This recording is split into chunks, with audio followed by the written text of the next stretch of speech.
은명자 씨, 당신 남편이 지금 내 아내랑 호텔에 있습니다. 이 돈으로 증거를 잡으세요. 35년 헌신을 고작 이 돈 봉투 하나로 확인하라다니. 당신 대체 목적이 뭐야? 35년 내 청춘을 다 바쳐 일궈온 가정이 고작 돈 봉투 하나에 무너져 내리는 순간이었습니다. 낯선 남자가 던진 그 잔인한 진실 앞에서 저는 울고만 있을 수 없었습니다. 그날 이후 저는 남편의 아내가 아닌 은명자라는 이름으로 세상을 향한 위대한 반격을 시작하기로 했습니다. 과연 이 위험한 동맹의 끝엔 무엇이 기다리고 있을까요? 명자의 찬란한 외출, 그 첫 페이지를 지금 바로 넘겨보겠습니다. 본격적인 이야기가 시작되기 전 구독과 좋아요로 명자의 새로운 출발을 응원해 주세요.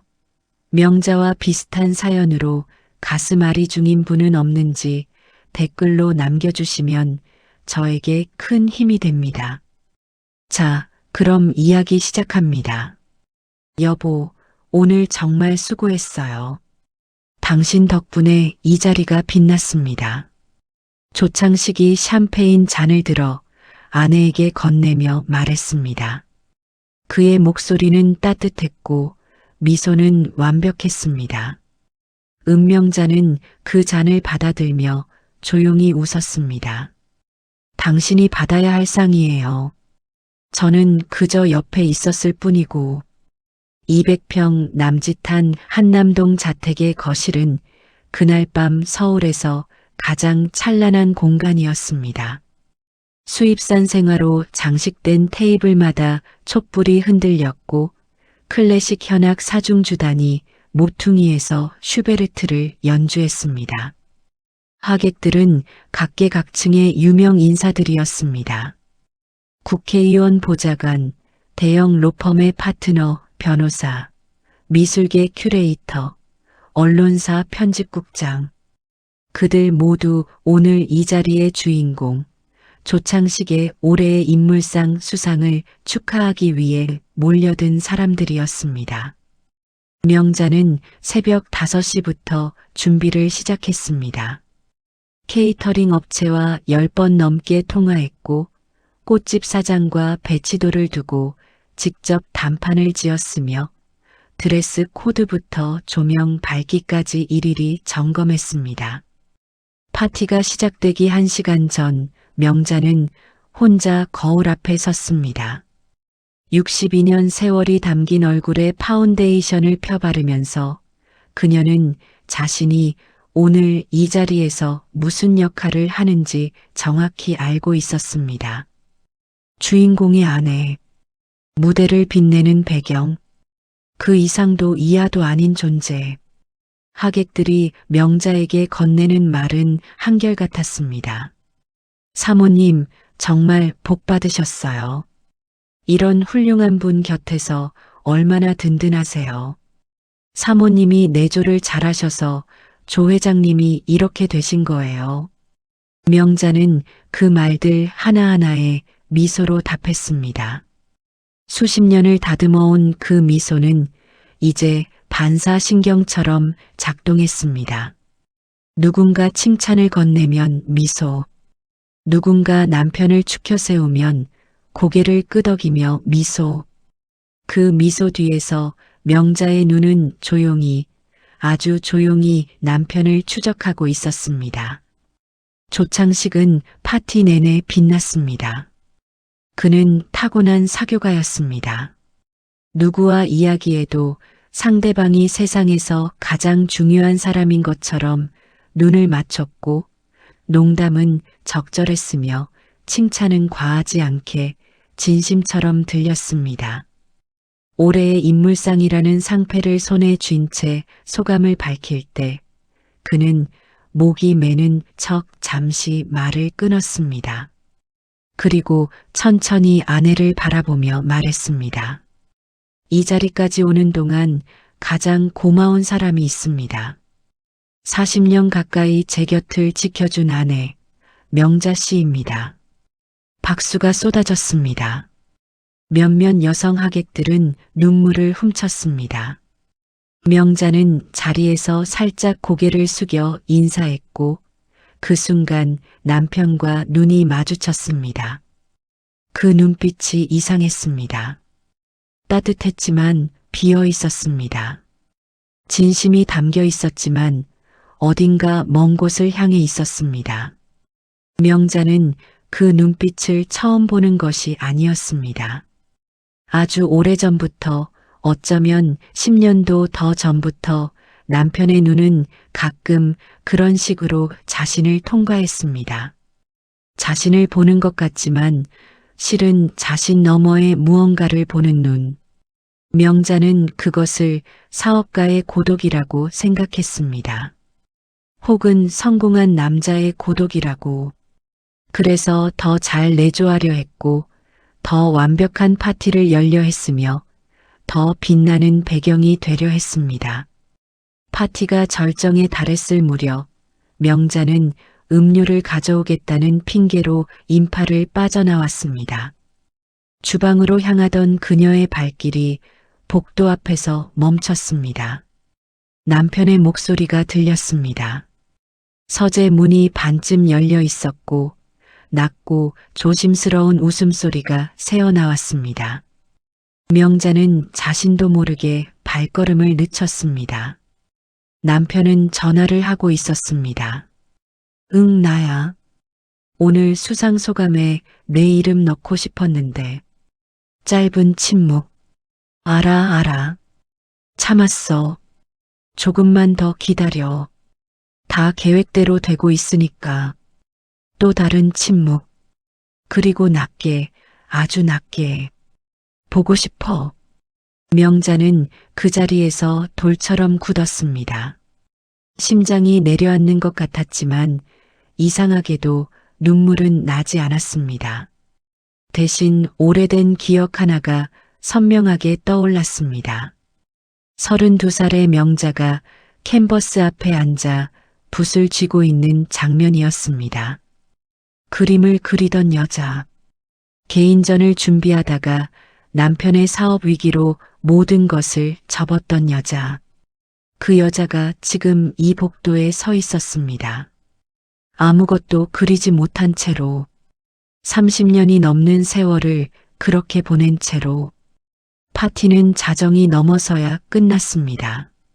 마지막 하객이 나가고 문이 닫혔을 때 명자는 혼자 거실에 앉아 치워지지 않은 잔들을 바라보았습니다. 샴페인이 반쯤 남아있는 잔들이 촛불빛에 반짝였습니다. 조창식은 피곤하다며 먼저 침실로 들어갔습니다. 명자는 움직이지 않았습니다. 그녀의 귀에는 여전히 그 목소리가 맴돌았습니다. 보고 싶어. 40년 가까이 함께 살면서 남편이 자신에게 그 말을 한 게 언제였는지 명자는 기억할 수 없었습니다. 탁자 위에는 올해의 인물상 상패가 놓여 있었습니다. 황금빛 글씨로 새겨진 조창식의 이름 옆에는 사회공헌 및 도덕적 리더십이라는 문구가 반짝였습니다. 명자는 천천히 손을 뻗어 그 상패를 집어들었습니다. 묵직했습니다. 그리고 차가웠습니다. 그녀는 한참 그것을 바라보다가 소리 없이 내려놓았습니다. 창밖으로 서울의 밤이 펼쳐져 있었습니다. 남산타워의 불빛이 멀리서 깜빡였고 한강은 보이지 않았지만 어딘가 저 아래 흐르고 있을 것이었습니다. 명자는 오랫동안 그 창밖을 바라보았습니다. 그리고 조용히, 아무도 듣지 못할 만큼 조용히 중얼거렸습니다. 이제 됐다고. 이제 충분하다고.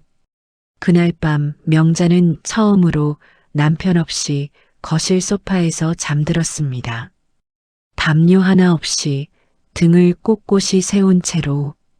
그리고 그것은 그녀가 처음으로 스스로 선택한 자리였습니다.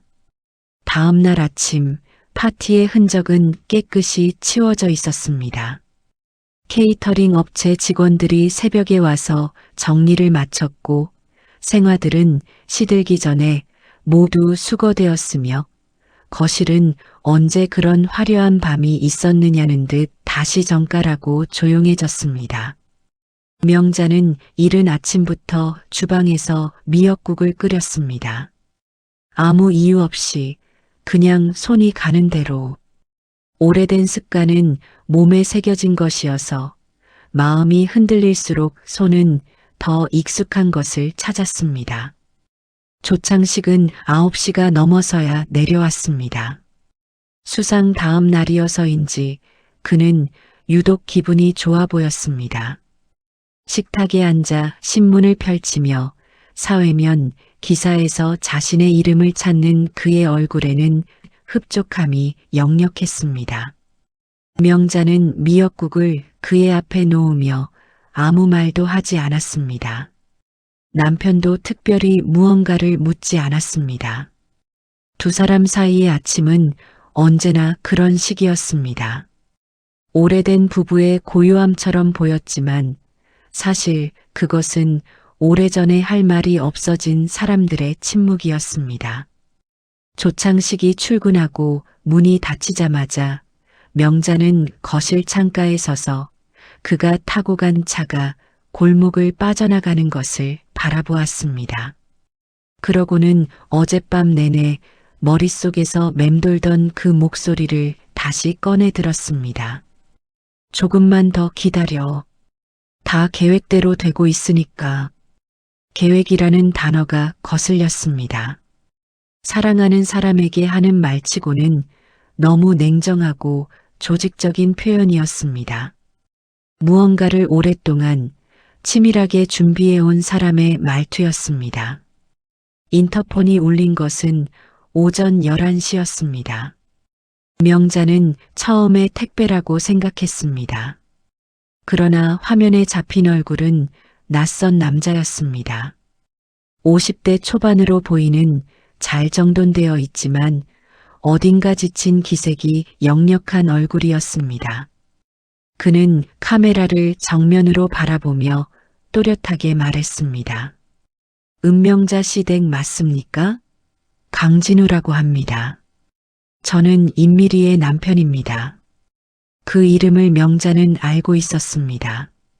임미리, 남편이 후원하는 갤러리의 관장, 예술계 행사마다 남편 곁에 등장하는 여자, 항상 세련된 차림새에 조각 같은 미소를 가진 명자보다 14살 젊은 여자. 그러나 명자는 그녀를 의심한 적이 없었습니다. 아니, 의심하지 않으려 했다는 표현이 더 정확할 것입니다. 의심하기 시작하면 무너질 것 같은 것들이 너무 많았으니까요. 명자는 잠시 인터폰 앞에서 서 있었습니다.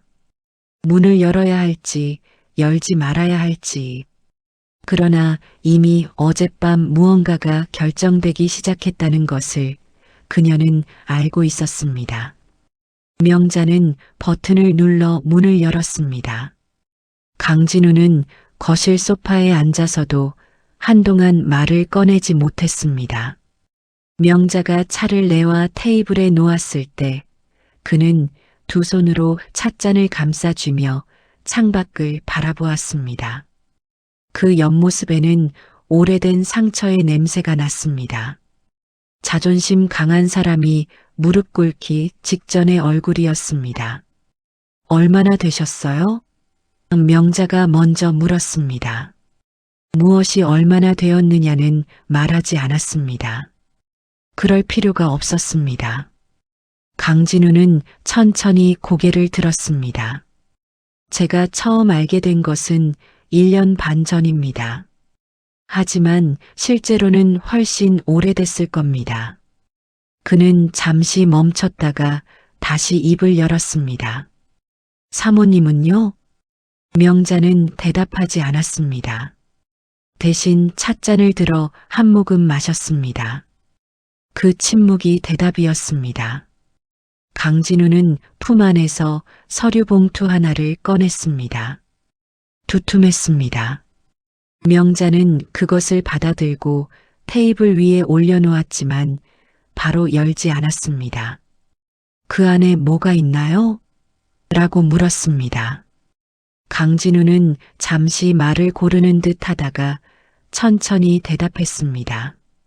자산 이전과 관련된 내부 문서들입니다. 조 회장님 명의로 된 자산 일부가 예술문화재단 명의로 이전되는 과정에서 작성된 서류들이에요.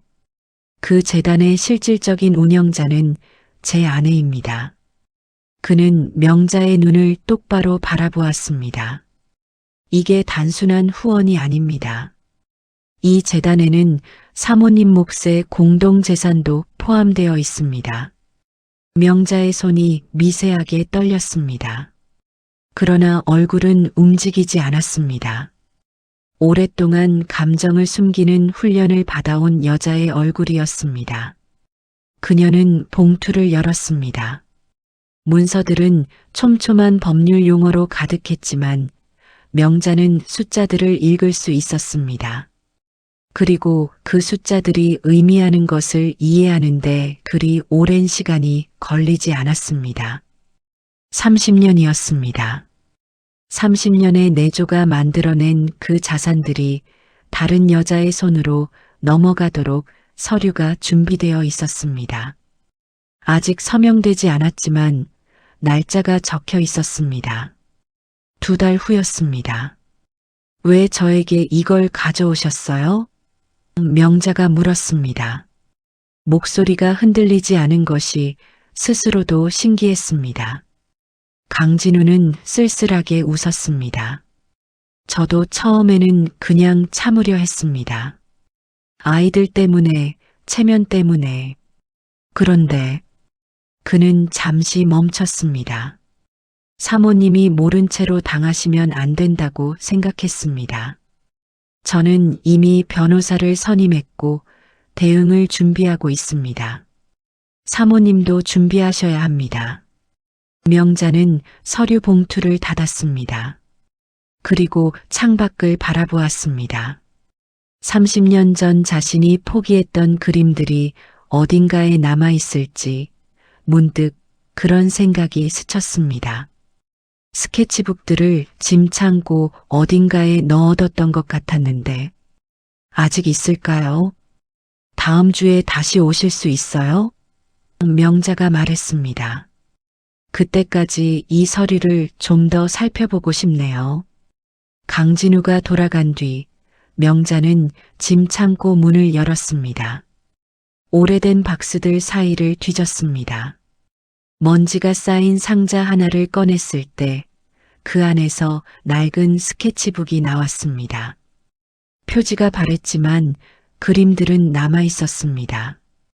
젊은 시절 명자가 그린 들꽃들이었습니다. 이름 모를 들꽃들이 화면 가득 피어 있었습니다. 명자는 한참 그것을 바라보다가 조용히 스케치북을 가슴에 안았습니다. 강진우가 다녀간 뒤 일주일 동안 명자는 겉으로는 아무것도 달라지지 않은 사람처럼 살았습니다. 아침이면 남편의 셔츠를 다렸고 저녁이면 좋아하는 반찬을 상에 올렸으며 주말에는 함께 성당을 다녀왔습니다. 조창식은 아내가 달라졌다는 것을 눈치채지 못했습니다. 혹은 눈치채지 않았거나 명자는 2가지 가능성 모두를 생각했고 2가지 모두 슬펐지만 어느 쪽도 더 이상 그녀를 무너뜨리지 않았습니다. 서류 봉투는 옷장 깊숙한 곳에 있는 겨울 코트 주머니 안에 넣어두었습니다. 남편이 아내의 옷장을 뒤질 리 없다는 것을 명자는 알았습니다. 조창식에게 아내의 공간은 언제나 존재하되 들여다볼 필요 없는 영역이었으니까요. 그것이 서러웠던 적도 있었지만 지금은 그 무관심이 오히려 방패가 되어 주었습니다. 명자는 혼자 있는 시간마다 서류를 꺼내 읽었습니다. 법률 용어가 많았지만 반복해서 읽다 보니 구조가 보이기 시작했습니다. 조창식이 설립한 예술문화재단, 표면상으로는 신진예술가 후원과 문화사업을 위한 비영리 재단이었습니다. 신문에서 여러 번 소개되었고 문화체육관광부에서 감사패까지 받은 그 재단이 실제로는 명자의 공동재산이 사적으로 빠져나가는 통로로 이용되고 있었습니다. 명자는 오랫동안 혼자 생각했습니다. 이걸 알게 된 이상 두 가지 선택이 있었습니다. 첫 번째는 모른 척하는 것이었습니다. 서류를 다시 코트 주머니에 넣고 강진우에게 연락하지 않고 지금처럼 살아가는 것. 어차피 2달이 남아 있었습니다. 서명이 이루어지기 전까지는 법적으로 아무것도 완성된 게 없었습니다. 명자는 그 선택의 무게를 알고 있었습니다. 안전했습니다. 파국도 없고 싸움도 없고 남들 앞에서 창피를 당할 일도 없었습니다. 그냥 조창식의 아내로 명예로운 사회인의 반듯한 배우자로 나머지 삶을 마무리하는 것이었습니다. 그런데 명자의 발목을 붙잡은 것은 배신감이 아니었습니다. 분노도 질투도 아니었습니다. 그것은 훨씬 단순하고 오래된 감정이었습니다. 억울함이었습니다. 30년이었습니다. 남편이 처음 사업을 시작할 때 명자는 본인 명의의 아파트를 팔아 자금을 댔습니다. 그림을 그만둔 것도 친정 부모의 임종을 병원 대신 사업 접대 자리에서 들은 것도 명절마다 혼자 시댁 음식을 장만한 것도 다 그 30년 안에 있었습니다. 그 모든 것이 이제 다른 사람의 손으로 넘어가도록 준비되어 있다면 그것은 단순한 부부 문제가 아니었습니다. 두 번째 선택은 맞서는 것이었습니다. 그러나 명자는 혼자서는 할 수 없다는 것을 알았습니다. 법을 몰랐고 재산 구조를 혼자 파악하기 어려웠으며 무엇보다 남편의 사회적 네트워크는 서울법조계와 금융계까지 뻗어 있었습니다. 혼자 덤비는 것은 맨손으로 성을 치는 일이었습니다. 그때 전화가 왔습니다. 강진우였습니다. 그는 조심스럽게 물었습니다. 서류를 검토해 보셨는지, 다음 단계를 어떻게 하실 생각인지. 명자는 한동안 말이 없었습니다. 수화기 너머의 강진우도 재촉하지 않았습니다. 그 침묵은 무례하지 않았습니다. 누군가의 결단을 기다려줄 줄 아는 사람의 침묵이었습니다. 강 선생님, 명자가 먼저 말문을 열었습니다. 저한테 아직 시간이 있나요? 2달이 있습니다. 강진우가 말했습니다. 충분합니다. 명자는 전화를 끊고 창고로 갔습니다. 스케치북을 다시 꺼냈습니다. 그리고 이번에는 가슴에 안는 대신 식탁 위에 펼쳤습니다. 들꽃들이 거기 있었습니다. 30년 전에 그 들꽃들이 바래지 않은 채 명자는 연필을 찾았습니다. 아주 오래된 지우개가 달아있는 연필이었습니다. 그것을 들고 스케치북의 빈 페이지를 펼쳤습니다. 손이 떨렸습니다. 처음에는. 그러나 연필이 종이에 닿는 순간 이상하게도 손이 멈추지 않았습니다. 선이 그어졌습니다. 꽃잎이 시작되었습니다. 서툴고 어색했지만 거짓말처럼 손이 기억하고 있었습니다. 30년 전에 배웠던 것을 그 손은 버리지 않고 있었습니다. 명자는 1시간 동안 그림을 그렸습니다. 아무도 없는 식탁에서 아무도 모르게. 그리고 연필을 내려놓았을 때 그것이 결정되었다는 것을 알았습니다. 모른 척은 없었습니다. 되돌아가는 것도 없었습니다. 이제 앞으로 가는 것만 남아 있었습니다. 그날 오후 명자는 강진우에게 문자를 보냈습니다. 다음 주에 만나요. 제가 알아야 할 것들을 알려주세요.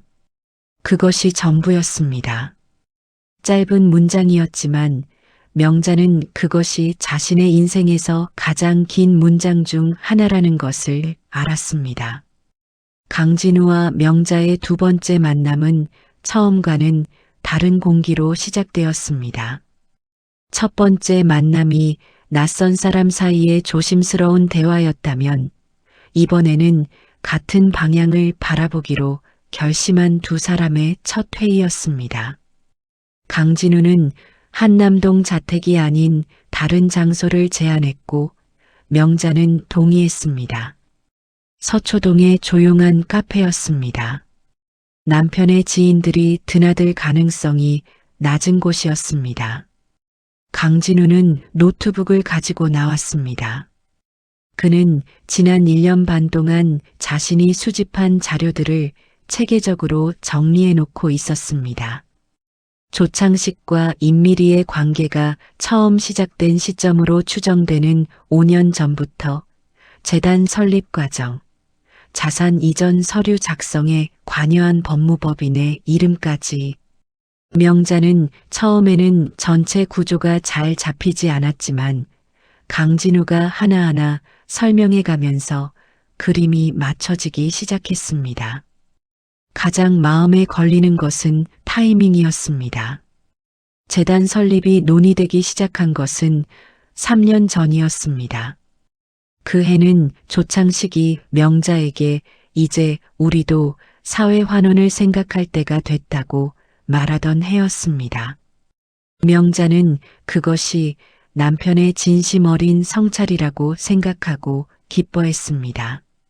심지어 가까운 친구들에게 우리 남편이 많이 성숙해졌어요 라고 말하기까지 했었습니다.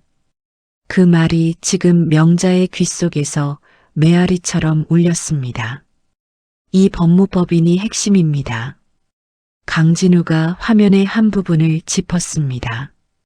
표면상으로는 재단의 법률 자문이지만 실제로는 자산 이전 실행에 깊이 관여되어 있습니다. 여기 담당 변호사가 임미리 씨의 대학 동기예요. 명자는 그 이름을 메모장에 받아 적었습니다. 손이 예전보다 훨씬 안정되어 있었습니다. 2시간이 넘는 회의가 끝날 무렵 강진우는 조심스럽게 한 가지를 더 꺼냈습니다. 사모님이 직접 살펴보실 수 있는 부분이 있습니다. 임미리 씨가 운영하는 갤러리의 재정 구조입니다. 갤러리가 받은 작품 후원이 어떻게 처리되는지 공개된 정보 안에서도 확인할 수 있는 부분들이 있거든요. 예술 경영 쪽을 아시는 분이 보면 이상한 점을 짚어낼 수 있을 텐데요. 그는 명자를 바라보았습니다.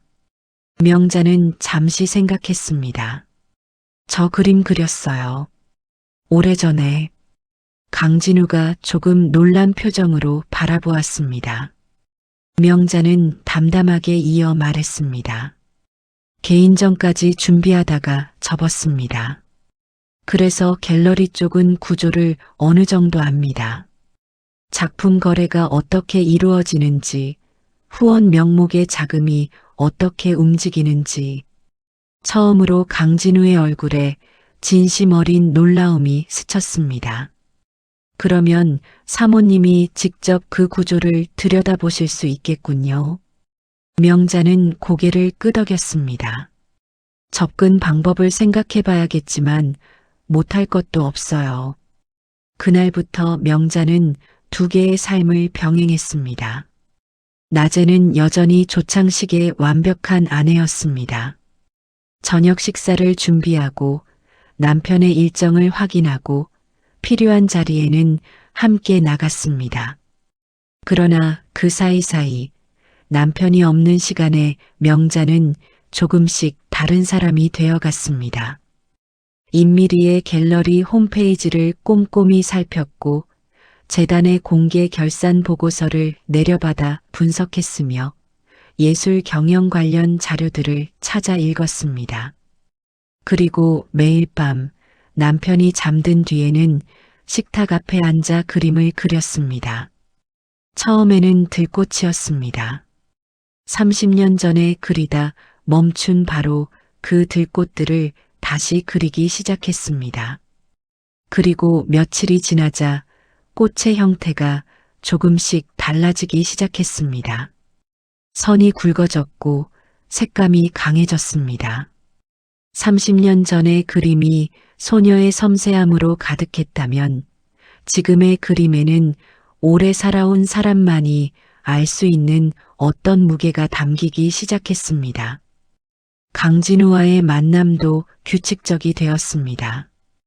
일주일에 한 번 서초동 카페에서 그들은 각자 파악한 정보를 나눴고 다음 단계를 의논했습니다.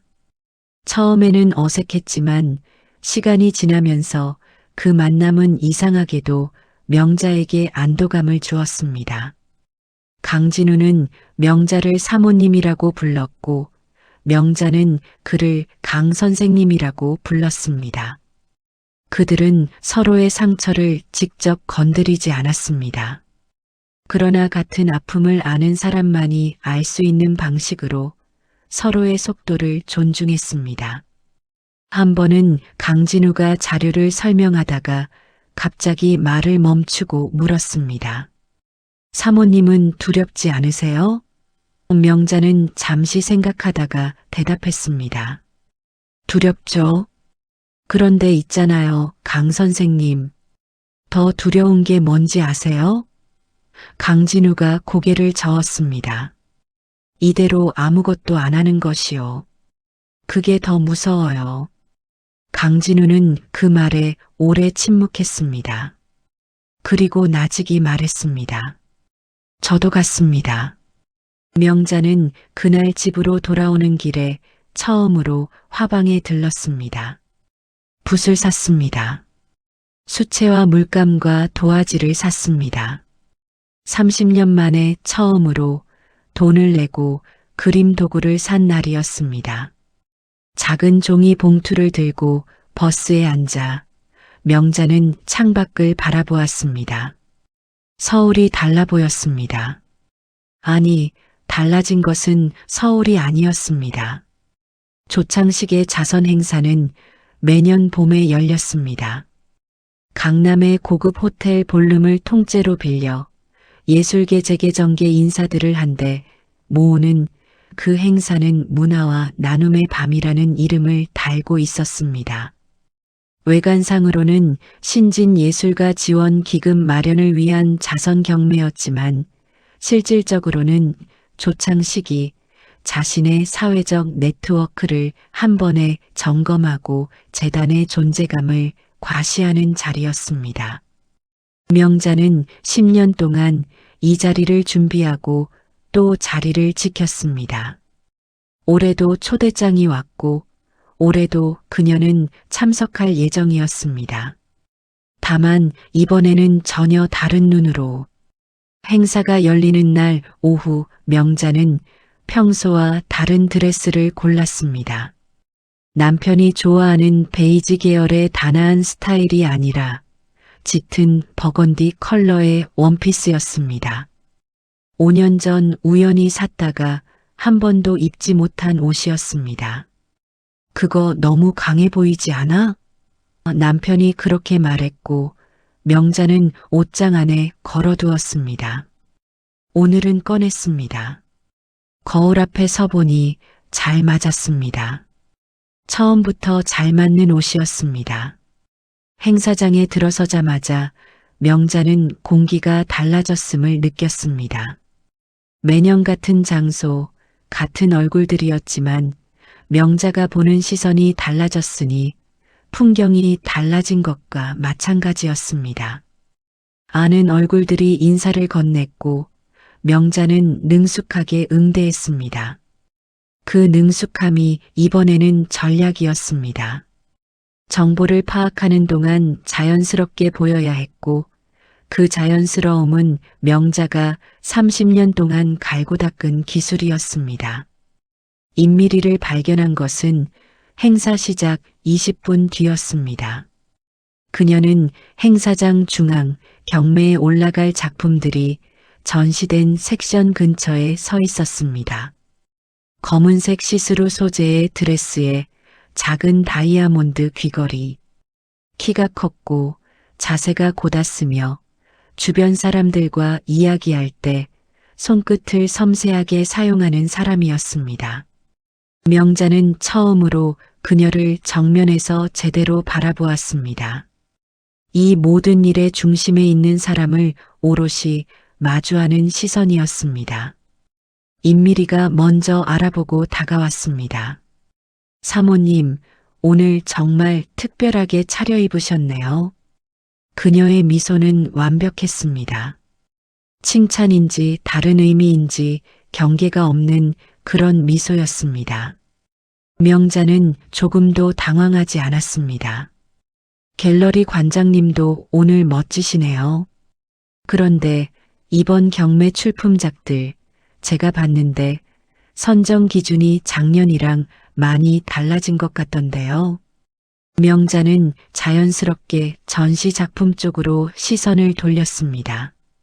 작가 선정을 직접 하시나요? 아니면 심사위원단이 따로 있나요? 임미리의 미소가 0.5초 정도 멈칫했습니다. 아주 짧은 순간이었지만 명자는 놓치지 않았습니다. 물론 전문가 심사위원단이 있죠. 저는 총괄 방향만 잡고요. 임미리가 답했습니다. 사모님이 미술에 관심이 많으신 줄 몰랐어요. 그림을 그렸었거든요. 명자가 말했습니다. 오래전에 그것이 전부였습니다. 더 설명하지 않았습니다. 그 짧은 문장이 임미리의 얼굴에 미묘한 변화를 일으켰습니다. 아내가 예술가였다는 사실을 그녀는 몰랐을 것입니다. 조창식이 아마 말하지 않았을 테니까요. 남편에게 아내의 꿈은 이미 오래전에 지나간 것이었을 테니까요. 두 사람은 잠시 나란히 작품들을 바라보았습니다. 명자는 천천히 전문가처럼 각 작품을 훑었습니다. 그리고 의도적으로 한 작품 앞에서 멈췄습니다. 갤러리의 전속 작가 작품이었는데 명자가 미리 살펴둔 바에 따르면 이 작가는 임미리 갤러리에 독점 계약이 되어 있었고 그 계약 조건에 재단 자금이 개입되어 있다는 의심을 강진우와 함께 포착해둔 부분이었습니다. 이 작가 신인이죠? 명자가 물었습니다. 경매 시작가가 꽤 높게 책정되어 있던데 어떤 기준으로 이 정도 가격이 나온 건가요? 명자의 목소리는 여전히 부드러웠지만 질문은 날카로웠습니다. 임미리는 잠시 눈빛이 달라졌습니다. 그러나 그녀는 노련했습니다. 재단에서 전문 감정을 거쳤어요. 신인이라도 가능성이 있으면 선제적으로 가치를 인정해 주는 게 저희 재단의 철학입니다. 물 흐르듯 대답했습니다. 틈이 없었습니다. 명자는 고개를 끄덕이며 미소 지었습니다. 그렇군요. 좋은 철학이네요. 더 밀어붙이지 않았습니다. 오늘은 상황을 파악하는 날이었지 맞서는 날이 아니었습니다. 그리고 임미리가 노련하다는 것, 쉽게 흔들리지 않는다는 것을 확인한 것만으로도 오늘은 충분했습니다. 행사가 절정에 달할 무렵 조창식이 무대에 올라 인사말을 했습니다. 문화예술의 가치에 대한 이야기, 사회공헌의 사명감, 젊은 예술가들에 대한 책임. 그는 여전히 훌륭한 연사였습니다. 객석은 박수로 응답했습니다. 명자는 맨 앞줄에 앉아 남편을 바라보았습니다. 무대 위에 그는 빛났습니다. 그 빛이 얼마나 많은 것 위에 세워진 것인지 지금 이 자리에 박수치는 사람들은 아무도 알지 못했습니다. 행사가 끝나고 귀가하는 차 안에서 조창식은 기분이 좋았습니다. 올해 행사가 제일 잘 됐어. 경매 낙찰가도 높았고, 명자는 창밖을 바라보며 조용히 대답했습니다. 그러게요. 남편은 아내의 버건디 드레스에 대해 끝내 아무 말도 하지 않았습니다. 명자는 그것을 오래 기억했습니다. 집에 돌아온 밤 명자는 강진우에게 짧은 메시지를 보냈습니다. 전속 작가 계약 구조 오늘 직접 확인했어요. 다음 주에 자세히 이야기해요. 그리고 식탁에 앉아 그날의 기억을 붓으로 옮겼습니다. 행사장의 화려한 샹들리에도 무대 위 남편의 실루엣도 아니었습니다. 임미리의 얼굴이었습니다. 완벽한 미소 뒤에 잠깐 스쳐간 그 균열의 순간. 명자는 그것을 오래 정확하게 그려냈습니다. 그리고 그림 아래에 날짜와 함께 한 문장을 적었습니다. 진실은 반드시 제 모습을 드러낸다. 봄이 깊어가는 동안 명자와 강진우의 작업도 깊어졌습니다. 서초동 카페에서의 만남은 이제 일주일에 2번이 되었고 그들이 모아놓은 자료는 파일 하나를 가득 채우고도 남았습니다. 강진우는 자신이 선임한 변호사를 통해 재단의 법적 구조를 분석했고 명자는 갤러리 측의 예술거래 흐름을 추적했습니다. 두 사람의 역할은 자연스럽게 나뉘었습니다. 강진우가 서류와 법률 언어를 다뤘다면 명자는 사람과 맥락을 읽었습니다. 그 두 가지가 맞물리면서 전체 그림이 조금씩 완성되어 가고 있었습니다. 결정적인 단서가 잡힌 것은 어느 수요일 오후였습니다. 강진우가 확보한 재단 내부 자료 중에 이메일 출력물이 있었습니다. 임미리가 법무법인 담당 변호사에게 보낸 메일이었는데 거기에는 자산 이전 일정과 함께 명자에 대한 언급이 직접적으로 담겨 있었습니다. 본처 쪽에서 문제 제기 전에 서류를 완성해야 합니다. 회장님도 같은 의견이십니다. 명자는 그 문장을 2번 읽었습니다. 3번은 읽지 않았습니다. 한 번으로 충분했고 2번째는 확인이었습니다. 본처, 그 단어가 마음속에서 한동안 울렸습니다. 40년 가까이 함께 살아온 사람이 자신을 그 한 단어로 분류하고 있다는 사실. 그 냉정함이 오히려 명자를 흔들리지 않게 만들었습니다. 감정이 너무 크면 눈물이 나오고 눈물이 나오면 멈추게 됩니다. 명자는 지금 멈출 수 없었습니다. 변화가 시작된 것은 그로부터 며칠 뒤였습니다. 조창식이 달라졌습니다. 미세하게, 그러나 명자는 느꼈습니다. 오랫동안 한 사람을 곁에서 바라봐온 사람만이 알아챌 수 있는 종류의 변화였습니다. 남편이 집에서 전화를 받으러 자리를 피하는 횟수가 늘었고 명자의 일과에 대해 예전보다 자주 묻기 시작했습니다. 오늘 어디 갔다 왔어? 요새 무슨 모임 있어? 관심처럼 들렸지만 관심이 아니었습니다. 경계였습니다. 명자는 평온하게 대답했습니다. 오랜 친구를 만났다. 갤러리 구경을 했다. 동네 산책을 했다. 모두 사실에 가까운 말이었습니다. 강진우와의 만남을 숨기는 대신 그 만남들을 다른 일상 속에 자연스럽게 녹여 이야기했습니다. 30년 동안 눈치를 키워온 사람의 방식이었습니다. 결정적인 압박이 온 것은 5월 초였습니다. 남편이 저녁 식사를 마치고 거실 소파에 앉더니 느닷없이 말을 꺼냈습니다. 명자 씨, 우리 그 양평 땅 정리하려고 해. 투자 목적으로 갖고 있던 건데 지금 파는 게 낫겠어. 명자는 차를 내오다가 멈췄습니다.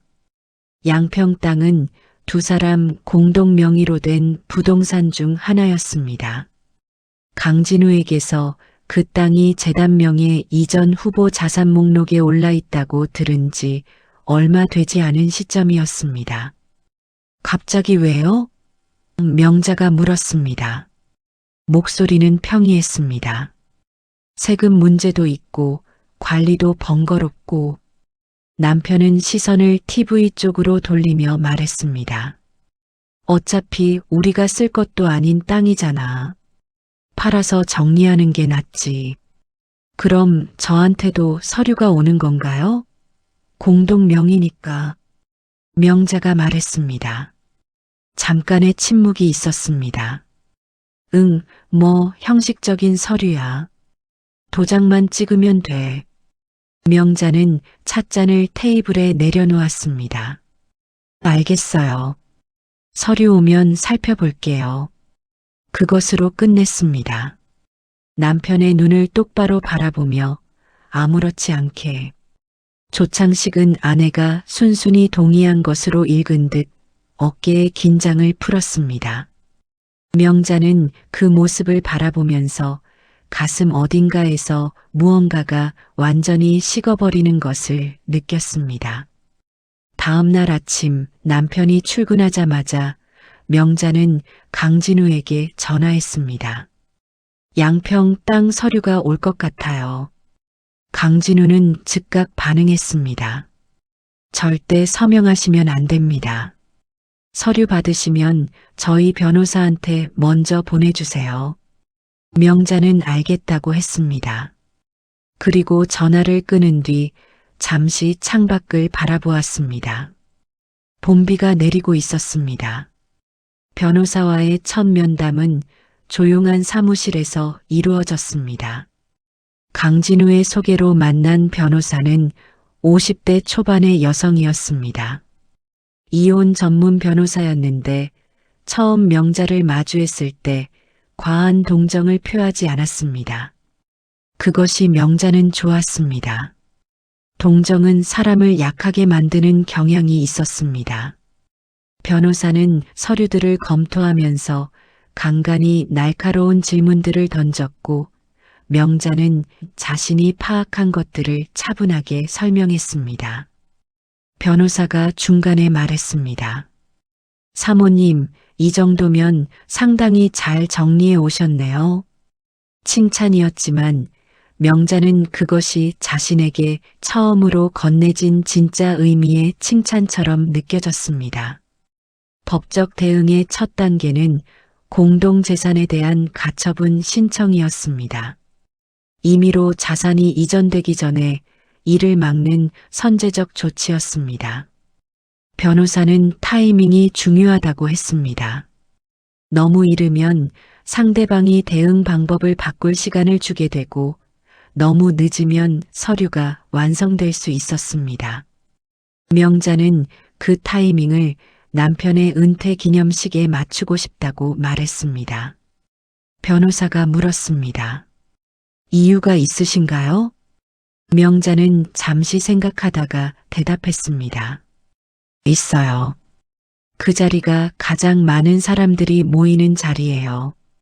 그리고 그 자리가 남편의 가장 화려한 순간이고요. 잠시 멈췄다가 이어 말했습니다. 저는 40년 동안 남편의 가장 화려한 순간마다 뒤에서 박수를 쳤어요. 마지막은 좀 달라도 되지 않을까요? 변호사는 아무 말 없이 고개를 끄덕였습니다. 그것으로 충분했습니다. 집으로 돌아오는 길 명자는 화방에 들렀습니다. 이번에는 큰 캔버스를 샀습니다. 지금까지 써온 도화지보다 훨씬 큰 A1 사이즈의 캔버스였습니다. 작은 것들에 그려온 것들을 이제 더 큰 곳에 옮길 시간이었습니다. 명자는 버스 안에서 캔버스를 무릎에 세워 안고 앉았습니다. 옆자리 승객이 힐끗 바라보았지만 명자는 신경 쓰지 않았습니다. 창밖에 봄비가 차창을 두드렸습니다. 명자는 그 소리를 들으며 조용히 혼자 웃었습니다. 조창식의 은퇴 기념식은 2달 뒤로 예정되어 있었습니다. 그 사이에 명자의 집은 겉으로는 여전히 평온했습니다. 밥상은 차려졌고 세탁물은 정돈되었으며 남편의 약은 아침마다 컵에 담겨 식탁 위에 놓였습니다. 조창식은 아내가 여전히 자신의 삶 안에 고요히 머물고 있다고 믿는 듯 했습니다. 양평 땅 서류가 왔을 때 명자가 살펴볼게요라고 한 뒤 아직 서명하지 않은 것에 대해 남편은 한 번 재촉했습니다. 명자는 변호사 지인한테 내용을 한번 확인하고 싶어서요. 공동명의 관련 세금 문제가 있다고 해서요라고 답했습니다. 조창식의 얼굴에 긴장이 스쳤지만 아내가 세금 문제로 변호사를 만나는 것은 그리 이상한 일이 아니었습니다. 그는 더 이상 묻지 않았습니다. 다만 그날 밤 서재에서 전화하는 소리가 평소보다 길었고 목소리가 낮았습니다. 명자는 신경 쓰지 않았습니다. 계획은 이미 세워져 있었습니다. 그 무렵 강진우가 새로운 정보를 가져왔습니다. 재단이 후원한 예술 작품들의 거래 내역 중 일부가 외부 감사 시 설명하기 어려운 방식으로 처리되어 있다는 것이었습니다. 명자는 그 자료를 변호사에게 넘겼습니다. 변호사는 관련 기관에 공식 문의를 넣을 수 있는 경로를 검토하기 시작했습니다. 이제 그들이 쌓아온 것은 단순한 이혼 소송 자료가 아니었습니다. 재단 운영의 투명성을 공식적으로 따져볼 수 있는 규모의 자료였습니다. 5월 말에 어느 저녁 뜻밖의 일이 생겼습니다. 조창식이 집에서 임미리를 직접 만나자고 했습니다. 재단 행사 관련 논의라는 명목이었습니다. 명자는 처음에 자리를 피해주려 했지만 남편이 같이 있어도 되라고 말했습니다. 그 말에 담긴 의미를 명자는 금세 읽었습니다. 아내 앞에서도 이 여자를 거리낌 없이 들릴 수 있다는 태도였습니다. 혹은 아내를 그냥 배경 취급하고 있다는 뜻이거나. 명자는 자리를 지켰습니다. 임미리는 명자와 눈이 마주쳤을 때 잠깐 멈칫했습니다. 그러나 곧 특유의 우아한 미소를 장착했습니다. 사모님, 안녕하세요. 자주 뵈어야 하는데 항상 이렇게 공식 자리에서만 만나게 되네요. 명자는 차를 내오며 말했습니다. 그러게요. 이렇게 댁에 오실 줄은 몰랐네요. 평이한 말이었지만 무게가 있었습니다. 임미리의 눈이 아주 잠깐 흔들렸습니다. 조창식과 임미리가 서류를 펼쳐놓고 이야기를 나누는 동안 명자는 주방에서 과일을 깎았습니다. 칼이 사과를 가르는 소리만 들렸습니다. 조용하고 균일한 소리였습니다. 거실에서 들려오는 두 사람의 대화가 귀에 들어왔습니다. 은퇴 기념식 프로그램, 헌정 영상 제작, 자석 배치, 그리고 가끔씩 낮게 웃는 소리가 섞였습니다. 오랫동안 함께한 사람들만이 나눌 수 있는 종류의 웃음이었습니다. 명자는 과일 접시를 들고 거실로 나갔습니다. 조창식과 임미리가 나란히 소파에 앉아 서류를 들여다보고 있었습니다. 거리가 가까웠습니다. 명자가 들어서자 두 사람은 자연스럽게 약간 떨어졌습니다. 그 동작이 너무 자연스러워서 오히려 오래된 습관처럼 보였습니다. 명자는 접시를 테이블에 내려놓고 미소 지었습니다. 드세요. 그것이 전부였습니다. 임미리가 돌아간 뒤 조창식은 서재로 들어갔습니다. 명자는 혼자 거실을 정리했습니다. 임미리가 앉았던 자리의 쿠션을 바로잡으며 명자는 이상하게도 울지 않았습니다. 슬프지 않은 것이 아니었습니다. 다만 그 슬픔이 이미 어딘가 다른 곳으로 옮겨가 있었습니다. 눈물이 아닌 선명함으로, 흔들림이 아닌 결의로. 그날 밤 명자는 캔버스 앞에 앉았습니다. 오늘 저녁의 장면을 그렸습니다. 과일 접시, 두 사람이 나란히 앉았던 소파, 그리고 테이블 위에 놓인 서류들. 그것을 그리면서 명자는 이 장면이 마지막이라는 것을 알았습니다. 이 집에서의 마지막 만찬, 이 역할의 마지막 무대. 2달이 남아 있었습니다. 강진우에게 문자가 왔습니다. 준비 다 되어가고 있습니다. 사모님 쪽은요? 명자는 잠시 캔버스를 바라보다가 답장을 보냈습니다. 저도요. 이제 진짜 시작이네요. 은퇴 기념식 당일 아침, 명자는 평소보다 1시간 일찍 일어났습니다. 샤워를 마치고 거울 앞에 섰습니다. 그리고 오늘을 위해 따로 맞춰둔 옷을 꺼냈습니다. 검은색도 아니었고 버건디도 아니었습니다. 부드러운 아이보리 컬러의 재킷과 팬츠였습니다. 화려하지 않았습니다. 그러나 단정했고 강했으며 무엇보다 온전히 명자 자신이 고른 옷이었습니다. 남편의 취향을 고려하지 않고 자리에 어울리는지를 계산하지 않고 그냥 자신이 오늘 이 옷을 입고 싶었습니다.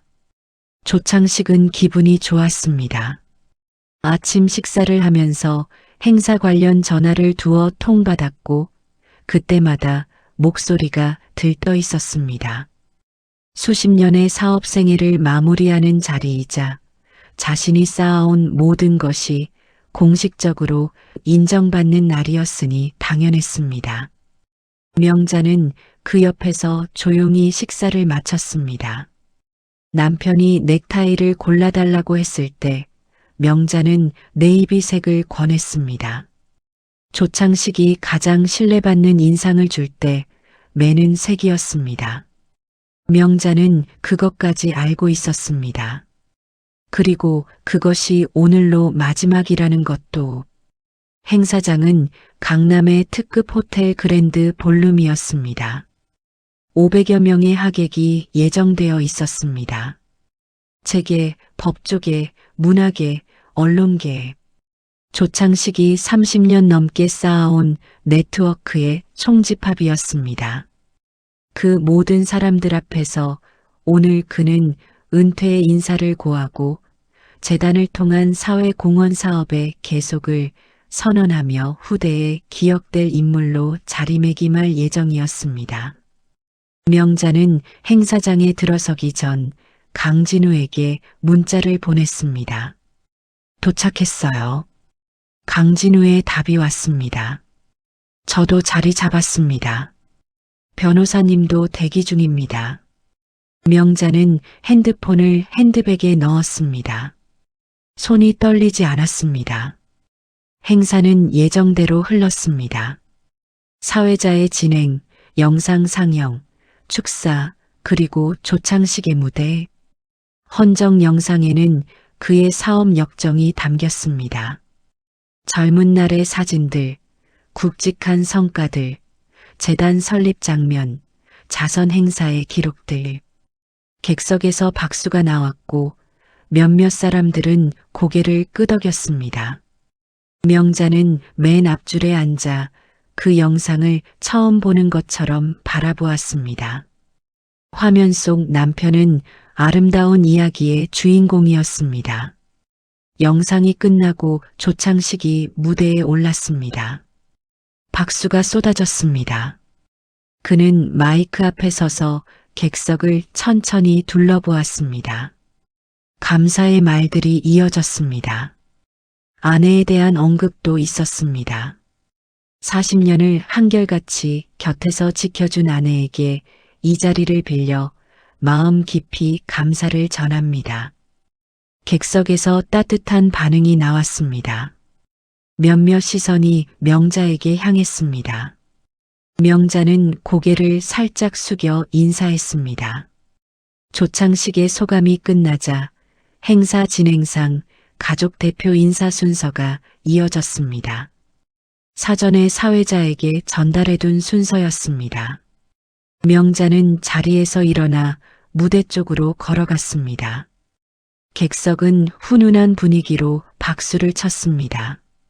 오랜 세월을 함께한 아내의 덕담을 기대하는 표정들이었습니다. 명자는 마이크 앞에 섰습니다. 그리고 차분하게 그러나 또렷하게 말하기 시작했습니다. 보조 스크린에 자료가 올라가기 시작한 것은 그 직후였습니다. 강진우가 행사장 안 기술팀 옆에서 대기하고 있다가 신호에 맞춰 작동시킨 것이었습니다. 화면에는 재단의 자금 흐름과 관련된 공개 가능한 문서들, 자산 이전 서류의 핵심 내용, 그리고 재단 운영상의 의문점들이 차례로 나타났습니다. 명자의 목소리는 흔들리지 않았습니다. 사실을 이야기했습니다. 재단이 설립된 경위, 자산이 이전되는 구조, 자선의 이름 아래 실제로 일어나고 있던 일들. 감정을 섞지 않았습니다. 울지 않았습니다. 소리를 높이지 않았습니다. 40년을 살아온 여자의 목소리로 자신이 알고 있는 것을 알고 있는 그대로 이야기했습니다. 그리고 마지막에 조용히 덧붙였습니다. 관련 자료 일체는 오늘부로 법적 절차를 통해 정식으로 제출될 것이라고. 객석은 처음의 술렁임을 지나 조용해졌습니다. 그 조용함은 무관심의 조용함이 아니었습니다. 숨을 참고 있는 사람들의 조용함이었습니다. 조창식은 무대 옆에 서 있었습니다. 명자는 한 번도 남편 쪽을 바라보지 않았습니다. 마이크를 내려놓고 무대에서 내려오면서 그녀는 딱 한 번 객석을 바라보았습니다. 500명의 시선이 자신을 향하고 있었습니다. 명자는 그 시선들을 피하지 않았습니다. 그날 밤 이후 서울은 빠르게 움직였습니다. 행사장의 상황은 참석자들을 통해 다음 날 아침 알려지기 시작했습니다. 명자가 마이크 앞에 서서 자료를 제시한 일, 그 차분한 목소리, 흔들리지 않는 얼굴. 그것이 사람들에게 전해진 방식은 자극적인 폭로의 느낌이 아니라 오래 참아온 사람의 단단한 결단이었습니다. 재단의 운영 방식과 자산 이전 구조에 대한 의문이 법조계와 언론계 일부에서 공식적으로 제기되기 시작했습니다. 강진우가 변호사를 통해 관련 자료를 공식 기관에 제출한 것도 같은 날이었습니다. 재단 운영에 대한 정식 조사 요청이 접수되었고 관련 기관의 검토가 시작되었다는 소식이 며칠 뒤 전해졌습니다. 조창식의 이름과 재단 이름이 언론에 오르기 시작했습니다. 올해의 인물상 수상자, 도덕적 리더십의 아이콘으로 불리던 그 이름이 이제 전혀 다른 맥락 안에서 검색되기 시작했습니다. 조창식은 처음 이틀 동안 침묵했습니다. 명자는 그 이틀을 지인의 집에서 보냈습니다. 남편과 같은 공간에 있을 이유가 없었고 있고 싶지도 않았습니다. 이혼 소송 서류는 행사 다음 날 변호사를 통해 공식 제출되었습니다. 가처분 신청도 함께였습니다. 양평 땅을 포함한 공동재산에 대한 처분 금지 가처분이었습니다. 조창식 측은 초기에 대응을 시도했지만 명자 측이 제출한 자료의 범위와 구체성 앞에서 전략을 잡지 못하고 있었습니다. 임미리에게도 변화가 닥쳤습니다. 갤러리는 운영 자금의 출처에 대한 의문이 제기되며 주요 후원사들이 거리를 두기 시작했습니다. 전속 작가들도 계약 유지 여부를 재검토하겠다는 입장을 밝혔습니다. 재단 자금의 사용 내역에 대한 공식 검토가 시작되면서 법적으로도 간단하지 않은 상황이 되었습니다. 임미리는 한동안 공식 석상의 모습을 드러내지 않았습니다. 갤러리 문도 한 주 동안 열리지 않았고 그것이 또 하나의 이야기가 되었습니다. 조창식이 공식 입장을 낸 것은 열흘이 지나서였습니다. 이사직을 포함한 모든 사회적 직위에서 물러나겠다는 내용이었습니다. 개인적인 사유라는 표현을 썼지만 아무도 그 표현을 그대로 받아들이지 않았습니다. 올해의 인물상 수여 기관은 조용히 관련 기록을 정정했습니다. 수십 년간 그의 이름을 빛내주던 단체들이 하나씩 거리를 두기 시작했습니다. 명성이란 것이 얼마나 빠르게 방향을 바꾸는지 명자는 그 과정을 어딘가에서 지켜보았습니다. 안도도 통쾌함도 아니었습니다. 그냥 사실이 되는 과정을 바라보는 사람의 눈이었습니다. 강진우도 자신의 정리를 시작했습니다. 이혼 절차가 진행 중이었고 부당하게 이전된 재산에 대한 법적 반환 절차도 준비 중이었습니다. 어느 날 서초동 카페에서 마지막으로 만났을 때 강진우는 명자에게 말했습니다. 사모님 덕분에 저도 제대로 된 정리를 할 수 있게 됐습니다. 명자는 고개를 저었습니다. 저도 강 선생님 덕분이에요. 혼자였으면 못했을 거예요. 두 사람은 각자 커피를 마셨습니다. 오랜 시간을 버텨온 사람들만이 가질 수 있는 피곤하면서도 가벼운 얼굴로 이혼은 석 달 만에 합의로 마무리되었습니다. 공동재산의 정당한 분할이었습니다. 명자가 가져온 것은 절반이었습니다. 더도 덜도 아닌 법이 인정하는 정확한 절반이었습니다. 남편 측은 처음에 버텼지만 오래가지 않았습니다. 조창식은 서류에 서명하던 날 단 한 번도 명자와 눈을 마주치지 않았다고 했습니다. 명자는 그 자리에 직접 있지 않았습니다. 변호사가 대리했습니다. 굳이 볼 필요가 없었습니다. 이혼 서류가 법원에 접수된 날 저녁 명자는 오래된 스케치북을 꺼냈습니다. 30년 전에 그 들꽃들이 담긴 스케치북이었습니다. 처음 창고에서 꺼낸 이후 한 번도 멀리 두지 않았던 것이었습니다. 명자는 그 들꽃들을 오래 바라보다가 조용히 스케치북을 덮었습니다. 그리고 새 캔버스를 펼쳤습니다. 갤러리는 성북동 골목 안에 있었습니다. 번화한 곳은 아니었습니다. 큰 도로에서 골목 하나를 꺾어 들어가야 했고 건물도 작았습니다. 1층 전체를 쓰는 작은 공간이었는데 이전에는 조용한 찻집이 있던 자리였습니다. 명자는 처음 이 공간을 보러 왔을 때 창으로 쏟아지는 오후의 햇살을 보고 바로 결정했습니다. 설명할 수 없는 확신이었지만 설명이 필요하지 않은 종류의 확신이었습니다. 인테리어 공사는 2달이 걸렸습니다.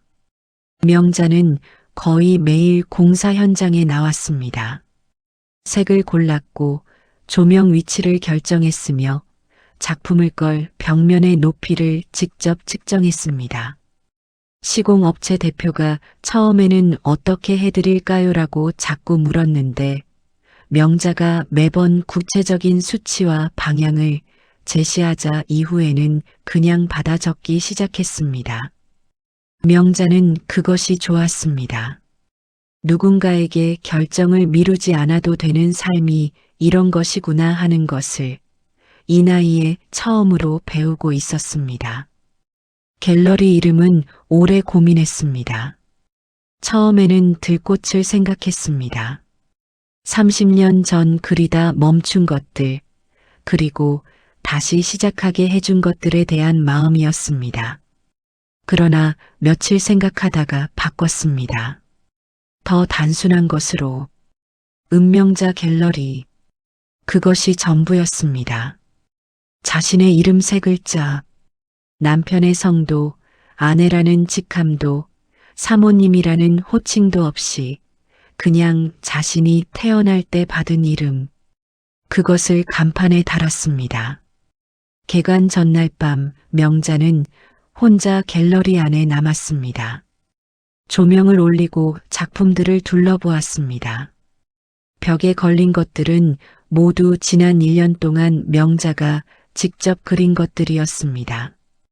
들꽃 시리즈, 행사장의 샹들리에, 서초동 카페의 찻잔, 봄비가 내리던 날의 창문. 그리고 가장 큰 캔버스에는 처음부터 끝까지 명자 자신이 온몸으로 살아낸 이야기가 담겨 있었습니다. 제목은 없었습니다. 보는 사람이 읽고 싶은 것을 읽으면 되는 그림이었습니다. 개관 당일 강진우가 왔습니다. 혼자였습니다. 조용히 작품들을 둘러보다가 마지막 큰 캔버스 앞에서 오래 서 있었습니다. 명자는 그 옆에 나란히 섰습니다. 두 사람은 한동안 아무 말도 하지 않았습니다. 사모님, 아니 작가님. 강진우가 말했습니다. 이게 다 작가님 이야기예요? 명자는 잠시 생각하다가 고개를 저었습니다. 저 이야기이기도 하고 아닌 것이기도 해요. 그냥 제가 살면서 보고 느낀 것들이에요. 강진우는 고개를 끄덕였습니다. 잘 됐으면 좋겠습니다. 진심으로요. 명자는 미소 지었습니다. 강 선생님도요. 그것으로 충분했습니다. 강진우는 그날 이후에도 가끔 갤러리에 들렀습니다. 새 전시가 열릴 때마다 첫 관람객으로 오는 경우도 있었습니다. 둘은 친구가 되었습니다. 같은 아픔을 알지만 그 아픔으로 묶인 사이가 아니라 각자 나름의 방식으로 그것을 넘어선 사람들의 우정이었습니다. 갤러리는 천천히 그러나 꾸준히 알려지기 시작했습니다. 처음에는 동네 주민들이 산책 삼아 들렀습니다. 그 다음에는 근처 카페에서 소개를 받은 젊은이들이 왔습니다. 미술 블로거가 한번 다녀간 뒤 온라인에 글을 올렸고 그것이 예상보다 많이 공유되었습니다. 누군가 명자를 인터뷰하고 싶다고 연락을 해왔습니다. 명자는 처음에는 고사했다가 두 번째 요청에는 응했습니다. 그녀의 이야기가 정확하게 전달되는 방식이라면 괜찮겠다 싶었습니다. 인터뷰 기사에서 기자가 물었습니다. 이 나이에 다시 시작하는 것이 두렵지 않았냐고. 명자는 잠시 생각하다가 대답했습니다. 가장 늦었다고 생각할 때가 내 인생의 첫 페이지인 것 같더라고요. 그것이 기사의 제목이 되었습니다. 어느 봄날 오후 갤러리 문을 열어두고 명자는 안쪽 작업 테이블에 앉아 붓을 들었습니다. 창으로 햇살이 비스듬히 들어왔고 바람이 살짝 열린 문 사이로 흘렀습니다. 골목에서 어린아이의 웃음소리가 들렸습니다. 명자는 캔버스를 바라보았습니다. 오늘은 무엇을 그릴지 아직 몰랐습니다. 그러나 붓이 닿는 순간 손은 알 것이었습니다. 언제나 그래왔듯이 그것으로 명자의 첫 페이지는 시작되었습니다.